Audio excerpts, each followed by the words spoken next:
daughter who I adore, she is 11, and I think she might be a genius, because she loves painting, and I've got this office in Birmingham, so I took her to the office to do some painting, and we painted this mural on the wall, and while we were painting it, I said to her, what do you think art is, just out of curiosity? And she thought about it, and she said, well, it's trust. And I said, what do you mean by that? And she went, well, if you trust something's good, then it is. I was like, fucking hell, that's the most profound thing anyone's ever said to me from an 11-year-old. So, have another go on the bong, what are you going to say next? When the meow meow came out, the things she was saying, extraordinary. About 4 years ago, a friend of mine, she doesn't live in Birmingham, she said, I've got this new boyfriend, and I'd love you to meet him, he's called Greg. And I said, they were coming to Birmingham. I said, why don't you pop round for drinks and nibbles? Or as Boris calls it, national lockdown. Bit of fun there, bit of old school fun there. And they came round, and I've got to be diplomatic about what I say about Greg, because they're still together. I don't like him. If he was a noise, he'd be, just a grey-suited alpha bellend, and he came into my house, and the first thing you see when you come into my house is a painting of a pride flag, and he immediately, literally just met him, he went off on one, he was like, oh, God, this they-them nonsense, for God's sake. There's a bloke at work that wants to be called they-them. It's he or she, isn't it? I was like, we've been very comfortably calling a grown man Pitbull for the last 20 years.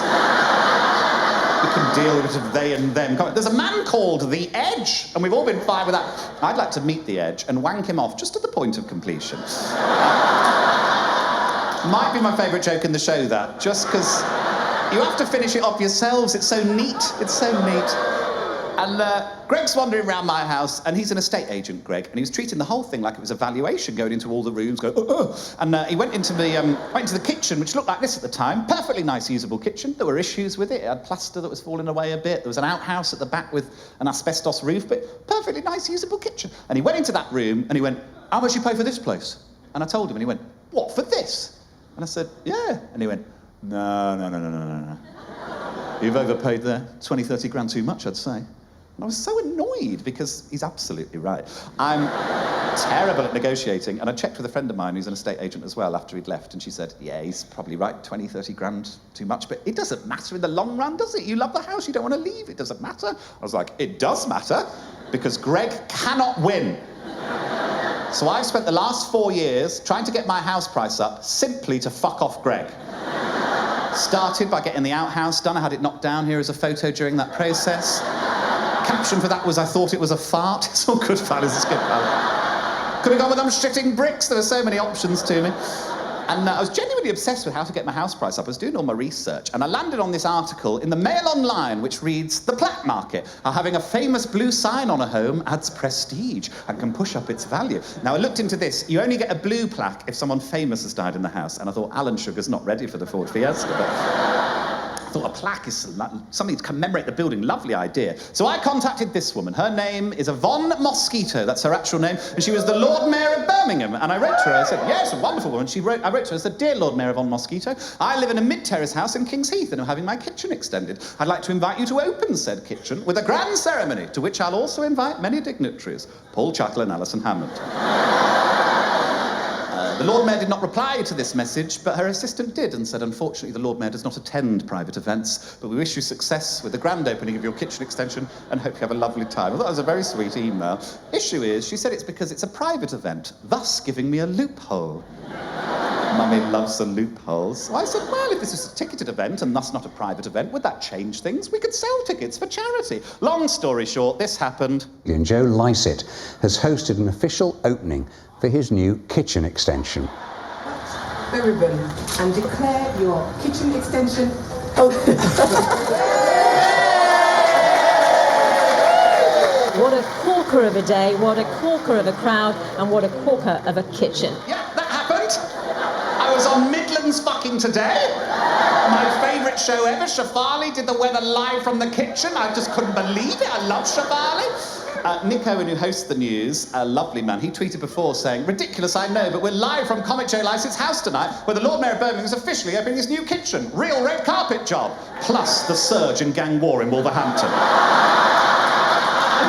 I'm a bigger news story than gang war in Wolverhampton. I was over the fucking moon. I was so drunk for the whole day, as you can imagine. At one point, I didn't even realise I was on television. So, how did it all go, Shafali? Well, I think it went brilliantly, actually. There was a rally last summer, a rally in Birmingham. You might have seen this picture from it. This is a girl called Sophia Khan. She was facing up to one of the EDL members with this... Yes, she's amazing, Sophia Khan. With this serenity and calmness on her face, with all this aggression from the EDL member. In the weeks preceding this rally, I discovered somebody I went to school with, who I am erroneously still friends with on Facebook, is a member of the EDL and was trying to generate support for this rally with his own Facebook group. Now, I like to troll people on social media using various aliases that I create, so I went on as Angela Middlebin. And I wrote, "Hi guys, looking forward to the rally in Brum later. Think it'll be a lovely day for it. I work in PR with some high-profile right-wing and right-leaning commentators, such as Katie Hopkins, Piers Morgan, and Fern Britton." Now, Fern Britton is, I don't think, right-wing in any way, but she blocked me on Twitter, so fuck her. I know, Fern Britton, of all people, I felt like I've been blocked by Gandhi. I'm now unblocked, I should mention that. It's a long story, really. I won't go into it. There was a threat on her life. Let's move on.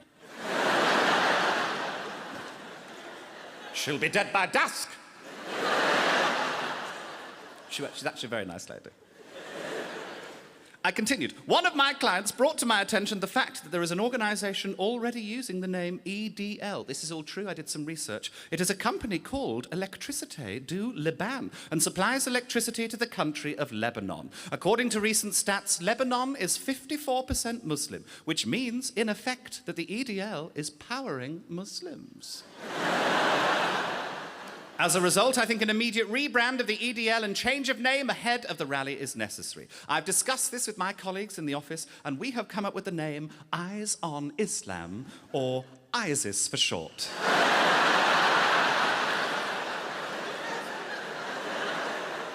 See you all there, love Angela. Within 3 minutes, somebody called Ben put, join ISIS sounds a lot like ISIS. Well done, Ben!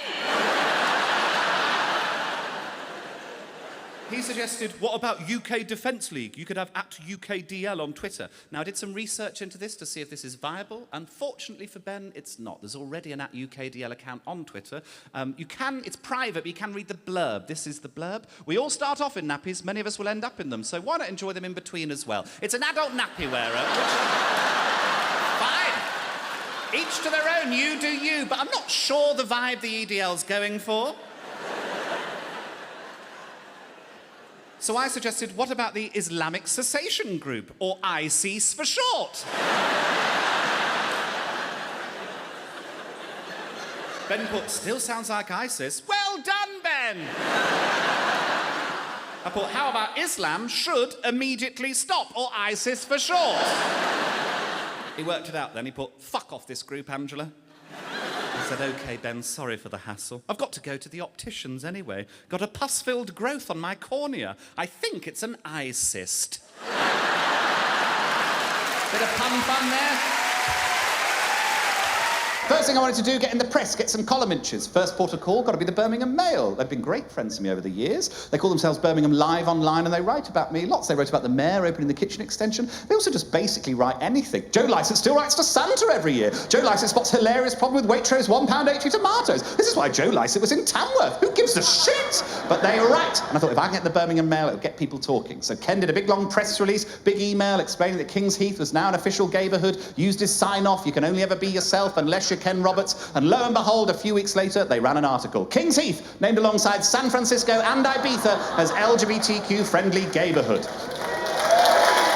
So based on that, and also just because I'm turning 30 this year, I've moved out. I've moved into an up-and-coming area of Birmingham. Whether it'll up or come or not, I don't know. It's called King's Heath, the area that I'm in. Oh, can I have a lift?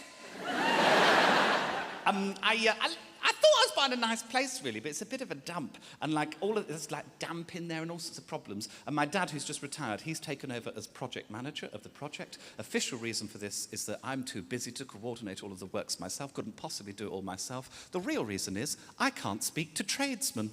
I tried to speak to the electrician over WhatsApp. He doesn't like an emoji. Oh! 4 aubergines, he got very confused.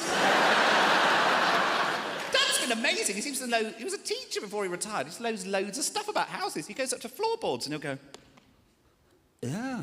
Won't tell me what that means, but he knows something. There was a door that needed fixing. He just came round and made and fitted a door. I was like, how do you know to do that? You're a teacher. He's like, I don't know, I just sort of know from birth. From birth? Sorry, all the other kids are in the nursery crying. You're there making a trestle table. Come on, mate. I think what happens, it has to. When you become a father, you go to some sort of dad's school where they teach you how to do all of this shit, but not how to get emotion into a text message. The messages I sent to father, long rambling endeavours, just landed, wonderful holiday, food was fantastic, weather was glorious, happy to be back, but sad to not be in that wonderful weather. How are you? Is all well? The reply will just be, yes, fine. Are you a hostage? Some of the resistance was because we do have a gay village in Birmingham. It's called the Gay Village. It's in the centre of town. And I went out there not long after all this had started, and I went to a place called Sequin Showstoppers, where they sell drag clothes. I was trying on some bits. It was a day-drinking day, you can tell from my eyes. Hello, darkness, my old friend. And after I'd left Sequin Showstoppers, went for a few pints and ended up at a house party with about a dozen gay guys, and they were all talking about it. And I was so drunk, I didn't want to give anything away. And this one guy started, and he was like, have you seen that King's Heath's a gay village now? And I was like, yeah. And he's like, it's probably just like one bloke who set up a website. And I was like, yeah, probably. And a limited company and a bank account, actually. It was quite complicated, actually. It was quite involved, actually. And then this other guy popped up out of nowhere, and he was so cross about it. He was like, I'm sorry, King's Heath is not a gay village. In no world is King's Heath a gay village. We have a gay village in town. It's called the Gay Village. They have a pride march there every year. And I was like, oh, right, is that what you have to do to be a gay village? You have a pride march? And he went, yeah. And I was like, oh. So that was the final piece in the puzzle. In order to convince the gays that King's Heath was a gay village, I had to run a pride march. Now, immediately, as Ken emailed the Hare and Hounds, and Adam Regan, who runs the Hare and Hounds, very nice man, he replied very positively, but said, this is quite big to deal with over email. We should speak about this on the phone, really. I'd not been keen speaking on the phone as Ken, because I'm not great at accents, but it was time for Ken Roberts to speak on the phone. Hello? Adam Regan, it's Ken Roberts from the Gayborhood Foundation. Hello, mate. I wanted to talk about doing a pride march in King's Heath. Oh, right, okay. 26th of September, yeah, I'll pencil that now. I'll wait for you to confirm it. That's fantastic. Thank you, Mr. Regan. I'll leave you to your day. Remember, you can only ever be yourself unless you're Ken Roberts. Thanks, Ken. Cheers, mate. Thanks, mate. Bye-bye. I'm doing a pride march in 3 weeks. There was an archway in the living room, and it had a fireplace in it years ago, and I didn't know what to do with it. And he went, oh, you like posh things? Oh, you like posh things? Why don't you get a log burner? So I got a log burner on his advice, since discovered from a quite sanctimonious friend of mine, shouldn't have got a log burner. They came round, they were like, actually, you shouldn't have got a log burner, actually. It's very bad for the environment to burn logs. I'll send you a book about it. And to be fair, the book burnt beautifully. That was lovely.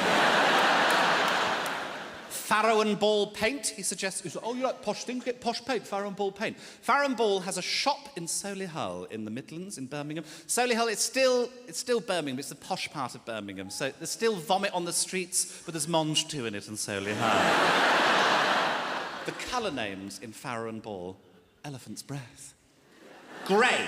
That's an abstract name they've given to grey. I think you should be able to go into Farrow and Ball with your own colour names, abstract names, and they just have to create the colour they think you're on about. You go and say, yes, I was thinking of painting the living room, disappointed wife. Just see what they come up with. I was thinking in the bedroom, David Dickon, your son, just whatever they think that is. Well, the guy in the Farrow and Ball shop, so posh, he's like, you know, it's like that. The Birmingham Mail had run another article. I'd managed to book some drag performers. Fat Butcher agreed to perform. He's a wonderful drag performer. Wonderful. If you don't know Fat Butcher, I did a live show on Channel 4, a Pride show, and Fat Butcher did poppers in the background, directly on national television. So that's my career dangling by a thread. Thank you, Fat Butcher. She's in. There was excitement in the area. And then the night before the Pride, I'd been so excited about all the little details and getting all into the granular bits of it. I hadn't looked at the burner phone. And I looked down at the burner phone and there was a voicemail. Here is that voicemail.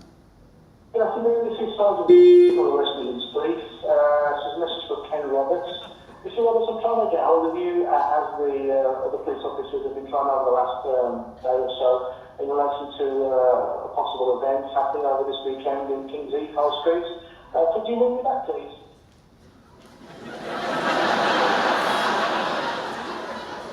My first thought was, fuck! This is a police officer trying to contact someone I've invented about an event that is almost certainly illegal. I had started to have a panic attack again. For some reason, one of my triggers is I think I'm going to go to jail at some point in my life. I don't think I'll thrive there. And in my panic, I told a friend everything. I told the first person I told everything to, because she's a lawyer and a friend, and I thought she could help me. She sent me a series of WhatsApps. Here's the first one. I'm not a criminal lawyer, Joe, so not entirely my world. But from what I can see, you've been pretending to be someone else with multiple people in an attempt to run a public event. I'm guessing you haven't done a risk assessment. Have you got public liability insurance? What if someone is hurt? What if there's an accident? This is all happening tomorrow. You have a large inflatable. Will the unicorn obstruct traffic? Do you have council permission? There are so many legal problems here, I actually don't know where to start. Next message. I don't know, but you might be in breach of the Fraud Act 2006, Section 2. Here is that act. It states you are committing an offence if you pretend to be someone else and attempt to gain from this. Are you attempting to gain from this? I'm trying to get my house price up. I was in Moseley Post Office in Birmingham, if you know Birmingham. There's 2 tills. There's one here, there's one here. On this till was a very young, very loud, very attractive, young, effervescent girl. She was wearing a Cath Kidston coat. She was going off like a human barocca. She was annoying. She's sort of girl who has live, laugh, love written in her living room, but has also been done for GBH. Do you know what? She's an annoying person here. And then here was a really elderly, sort of octogenarian, crunched-over old woman, quite poor-looking, sort of Mary Berry if she didn't have money, just sort of crunched over like that. And she's going, I'm sorry, I can't hear you. She kept saying that, I'm sorry, I can't hear you. And in the end she went, I can't hear you because you're shrieking! And I said to Linda, I said, I don't know what it was, but in that moment, the way she took control of that situation, the way she extinguished all of this woman's joy, the way everyone was looking at her, I thought she was so attractive, so beautiful. Obviously, I wouldn't do anything about it. And Linda was like, oh, what, are you ageist? I was like, no, I wouldn't do anything about it because she's poor. But the point is, there's all sorts of new identities flying around at the minute, new ways to describe yourself, and I think that's wonderful. But you've got 2 options when you encounter someone with an identity that you're not familiar with. You can be fearful of them, frightened, take the piss out of them, or be fascinated, ask them loads of questions, be curious. Kind of like when I first saw a platypus. I think they're amazing. They're mammals, they lay eggs. What the fuck are they? The first platypus that scientists found, they found a dead one. They did some scientific tests. Their conclusion, it's a fake. They thought that someone had sewn together a duck and an otter. Begs the question, who did they think was doing this? Like, oh, that's Martin, he loves doing that, Martin. Other day he brought this in, said it was a porpoise, obviously a dolphin and a bellend. Classic Martin, man. I want to talk to you today about Birmingham. So yes, I'm from are you from Birmingham? Oh, which part of Birmingham are you from? Tamworth. Not Birmingham at all. Tamworth. Okay, lovely. Are you from Birmingham as well? Where are you from? Great Bar. Oh, lovely, smashing. I'm from Hall Green. Do you know it? Very well. Very well. Not that well. You're not outside my house. Because there's a Waitrose in Hall Green. That's the thing. We get the idea of the sort of quality of. I was outside the Waitrose. You don't have a Waitrose in Great Bar, do you? Not that I'm aware. No, you don't have roads in Great Bar. You just wander around vomiting on one another, don't you? Yes, I was outside the Waitrose in Hall Green the other day. I saw a squirrel eating a croissant. That was too much for me. Oh, and there was a woman on her telephone the one day. She's speaking so loudly, and she went, no, it's Colin 'S, because it's the racist opinion belonging to Colin. Colin sounds like a hoot, doesn't he? We've got an Aldi now. That's what we've got as well. That's caused upset with the locals. I like it because it's the only place you can buy a pint of milk and a wheelbarrow wheel in the same shop. It's a great thrill. But yes, I live in Hall Green with my mother and father, Dave and Helen. Great couple of lads. All right. And this is my lad Nee, by the way. Watchie. I don't know if there are any mothers in or if anyone's had a mother, but. My mother, a great worrier, my mother. She's got worse as she's got older as well. She bought me a first aid kit for the car. I do mainly motorway driving. Not sure how useful a first aid kit's going to come in a smash on the M6. I'm going to ring 999 and go, well, my condition is my legs are crushed to bits and I've got a bit of metal sticking out of my abdomen and according to this thermometer, a slightly higher than normal temperature. No, don't send the fire brigade to cut me out. I've got these tiny little scissors. She's also on social media as well. She searches my name to see what I'm up to when I'm away from home. She's not going to be pleased with Tracy's beaver, I can tell you that for a fact. She started replying to my tweets, and I try, like, jokes and one-liners on Twitter. I did one as an example. It was, did you know it takes 36 muscles to smile, but only one muscular guy in the gym to give me a boner? It's a silly throwaway joke, nothing to worry about. She replied, no, I didn't know that. Thanks, son. Got her back, though, because Wimbledon was on, so I did a Wimbledon joke. It was, why, when women play tennis, do they sound like they're having an orgasm? And why does my mother play tennis in the bathroom? She was livid! 120 retweets. Spin on that, Helen. The big problem we have in Birmingham, it's happening everywhere, actually, at the minute. We have a lot of artisan coffee shops full of cunts. I've started putting the letter Y into swear words. I don't know why, it just makes me happy. Let's get fucked up, it just makes me happy. I don't know why. You know the sort of places I'm on about. Shoreditch, full of them. Sort of places, they've got, like, distressed wood, that kind of thing. And they'll serve flat whites, that's the drink. They'll often say things like, we support local artists. And you know that, because the art on the wall is shit.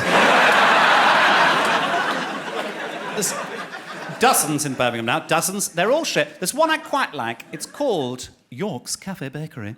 And they do an avocado and feta smash! Which is a very aggressive word, I feel. What is essentially pressing with a fork. Avocado and feta smash! And for £1, I think it is, £1.50 extra, you can get a poached egg on top. Lovely way to start the day. I went in recently, I said to the girl, I said, I'd like the avocado and feta smash, please, with the poached egg. And she went, oh, we don't do the egg anymore. And I said, why is that? And she went, the kitchen was struggling to cope.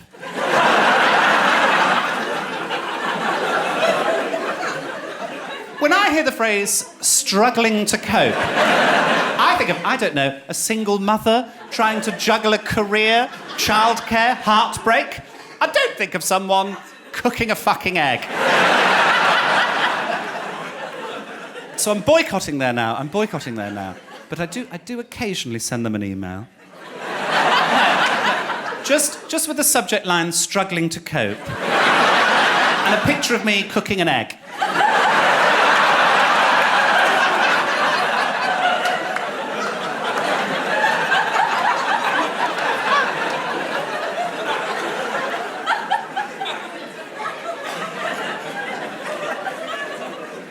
It took me ages to get that picture right. I did like 40 on my phone. Ridiculous. We've got now, as well, we've got a 24-hour Starbucks in Birmingham. Nobody asked for one. We've got one. The staff at 4 a.m, genetically closer to a moth. I went in at 4 a.m. It's only the once. I came back late from a show. I thought, I'll treat myself. I'll have a hot chocolate. Guy behind the counter obviously couldn't cope with daylight or anything. He was like, can I take a name? And I said, yeah, it's Joe. Can I ask why? He went, just in case the order gets confused. Looked around an empty Starbucks. I shuffled along to the service counter. Took him ages to make it. And then he went, hot chocolate for John. So to make a point, I just waited. Well, John will be here in a minute, won't he? Oh, he loves a hot chocolate, our John. So I'm from Birmingham. I'm as surprised as you are. And I support West Brom. Are there any football supporters in? Oh, some people. Oh, you support... Who do you support? Ipswich Town. Ipswich Town. Fuck yeah. They're taking over! Hello there. Is everything okay? Are they good? Are they doing all right? So I started becoming a fan of West Brom because my friend Karen said that they're the best team, statistically inaccurate that. So we went to watch one game. We went to watch one in the stadium. So I forgot the word stadium there. I was going to say velodrome. I can't do football. We went to watch one in the stadium. But before that, we went to this proper old man pub in Birmingham. And, like, the woman behind the bar, how to describe her? She looked like a scrotum. She didn't like me, because I ordered a white wine spritzer. What the fuck's that? Soda water and white wine. She went behind the bar for a worrying amount of time, came back with a pint of soda water and a full bottle of dessert wine. I don't know, that'll be a £5. Best night of my life. Bloody love the football. Oh, I got caught out at one point because I shouted, "Come on the lads." Apparently that's not acceptable as a phrase. Yes. I love an old man pub as well, because I go with my friend Karen quite a lot. And there's one in Birmingham, it's called the Tap and Spile, and it's open till about 4 a.m. every night. And it's like full of proper brummies with no neck. And I haven't got a neck. And she got hit on the one night. This guy came up to her and he went, "What's your name?" And she went, "Fuck off." He went, "That's a lovely name." And he asked her what her favourite TV show is. She said Sex in the City. And he went, "Oh, well, I like Sex on the City, you know." It's a good joke, that. It's a bloody good joke. There's a clairvoyant that's based in Birmingham who, fans, I don't know if there's fans of clairvoyance in, she has this flyer that she's been putting around old man pubs, and you know I love an old man pub, and she's advertising for her work. But one of the things on the flyer is that it says free first reading over SMS text message. You know what I'm like. So I'll read to you what I sent to her. Hang on, I'll have to change the name. Hello, Rebecca. There we go. Hello, Rebecca. I'm trying to contact someone. Can you help? That's what I sent her. She said, yes. First reading is free. What is your name and who are you trying to contact? I said, my name is Joe and I'm trying to contact my mother, Helen, who is alive and well. She said, do you have anything of hers to hand? I said, yes, I have a scarf. She said, OK, hold the scarf in your hand. Text me the first 3 words that come to mind. It can be anything. Don't try and edit yourself. So I did casserole, Ford Focus, abusive.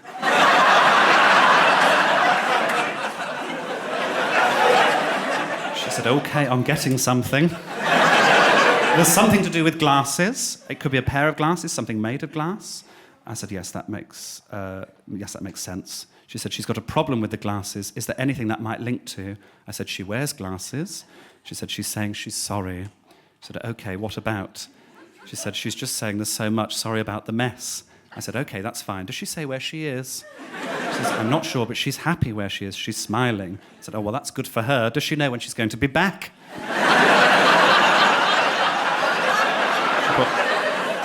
She says she'll see you soon. She'll make it up to you about the glass. I said, oh, I see. She's saying for me to smash the glass. She's like, I'm not sure. I've lost contact. I said, OK, I'm going to smash the glass. She said, what glass? I don't think she wants you to put yourself in danger. I said, well, I'm outside the house without my keys. I'm going to have to get in somehow.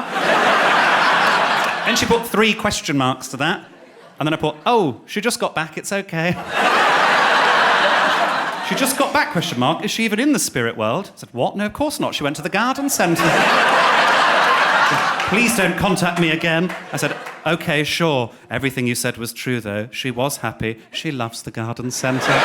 Birmingham was described recently on Fox News, the reputable news source that is Fox News, as 100% Muslim. Salam alaikum. Alaikum salam is what you say back. Don't worry, we'll work it out. It's interesting that, because I was in the Middle East when that news came out. I was doing shows. I was in Abu Dhabi, Doha, and Dubai. Friends of mine told me not to go to the Middle East because they said that they don't like, and I quote, my lot, is what they said. I'm not sure what they mean by my lot, presumably fly fishers. They jail homosexuals in those countries. Not sure of the logic of that one, really. Oh, you like men? We'll put you in a box with some. Not a punishment. Come on, try harder, lads. I thought that they stoned gays to death out there, but it's just that gays can't catch. Right. Structurally, a very good joke, that, but it's on the edge, I agree. Now, 100% person that said 100% Muslim. There's a sort of truth in it. There's a lot of Muslims in Birmingham, a lot of all cultures there. We're known for being multicultural, quite good at it, really. Our next-door neighbour's a Muslim. Saj, he's a lovely guy. Loves a fucking power tool on a Sunday, but he's a lovely guy. Shut up, Saj! One of the most famous Muslims in Birmingham is Malala Yousafzai. I don't know if people are familiar with her. If you don't, she's brilliant. She's an 18-year-old schoolgirl who was shot at by the Taliban for wanting to be educated. She now goes to Edgbaston High School for Girls. It's a private school. I don't think she pays the fees. I personally would hate to go to school with Malala Yousafzai. Can you imagine show and tell day with Malala, where they're like, OK, class, what have you brought in? Sally, let's start with you. And Sally goes, I've brought in this papier-mâché cat. OK, anyone else bring anything? Malala, did you bring anything in? This Nobel Peace Prize. Sally, you're a piece of shit. I'd hate to be a teacher as well. You want me to tell Malala off for anything? What are you doing on your phone, Malala? Texting Barack Obama, actually, so... Oh, sorry. Sally, you're a piece of shit. Poor Sally, just made her up. My first kiss, when I was about 16, was with a woman outside the Snobs nightclub in Birmingham. If you don't know it, the name is ironic. And we were both very drunk, and she burped in my mouth. And that triggered my gag reflex. So I was then sick on her shoes. No, they're only from New Look, chill out. But it made me think for a long time that I was full gay because I thought that women made me physically sick. That's what I thought for a long time. People say you're greedy as well. Oh, fucking hell. Spare me. Right, this is the thing. It's not about the frequency of sex. It's about who you're attracted to. That's literally all the word means. I can't speak for other bisexuals. I feel like I can't speak for other men, but I feel like there's a presumption that all men are up for it at all times. Like, all men are going like, oh, yeah, fuck that whenever. Like, I don't have that libido. Maybe that makes me unusual. I just don't have it. I look at a very comfortable sofa in the same way that I think most people look at a sexy person. For the things I'd do to that. Lie down in a snack, that's what I'd do. If Tinder for sofa, swipe right the whole bloody day. That's what I would do. It's called Airbnb, I know it's an app. And, but yes, I'm not that masculine, not that good at confrontation. I did have to do some confrontation recently. You do a lot of driving with this job, and I stopped recently at a service station quite late at night, just getting some food. I wasn't getting any fuel, and this gentleman got off a motorbike behind me, who'd obviously worked on one muscle group more than the others in the gym. This is quite sort of top-heavy, then sort of withered down below. It looked like a cornetto with a head. Like a spinning top shaped into a twat. Very aggressive, really pushy. I went to the service station, he pushed in behind me. I went over to have a look at the sandwiches, and he shouted to the woman behind the counter, who was sat there with a little e-cigarette, which was giving out a sarcastic amount of smoke, really, just sort of billowing around her. She looked like she was on bloody stars in their eyes, just like there. And he shouted, why isn't the pump on? And she went, it's after 10, you have to pay first, that's the rule. And he went, oh, what, you don't think I can pay for it? And she went, no, that's not what I'm saying, it's after 10, you have to pay first, that's the rule for everybody. I think it's at the point when he picked up a fire extinguisher and started swinging it around. I became really fascinated in the sandwiches at that point. I was like, oh my God, chicken and bacon? Oh, I'm going to read out the ingredients on this one. Just staring out blind fear. He's like, nobody thinks I can't pay for this. You, mate, pointing at me, you think I can pay for it? I'm not sure how I did this because I was nervous and frightened, but I think I just went, shitting myself. Put the fire extinguisher down. He said, if you don't put that pump on when I go out there, I'm going to create big problems for you. She said, I'm not going to put the pump on. He did my favourite thing anyone's done in anger. He just threw a Twix on the ground. Seems like a reasonable response, doesn't it? The old Twix throwing trick. He went over fanning out with his motorbike. I went over with a prawn mayonnaise, if you're interested. And she started scanning it really slowly. And I said, are you going to put that pump on? And she went, no. Delighted, relishing in it.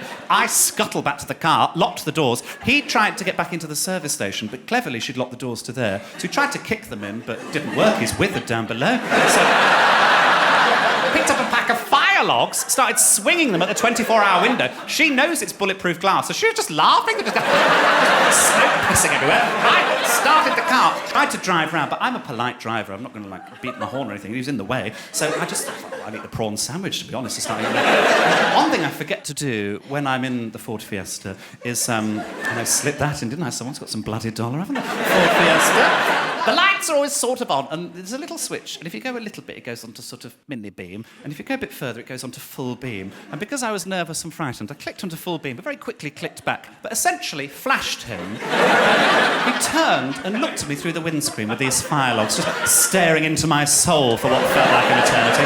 I farted out of nervousness again. And then he just went, "Oh, sorry, mate," and walked out of the way. I stalled the car and drove home to Birmingham.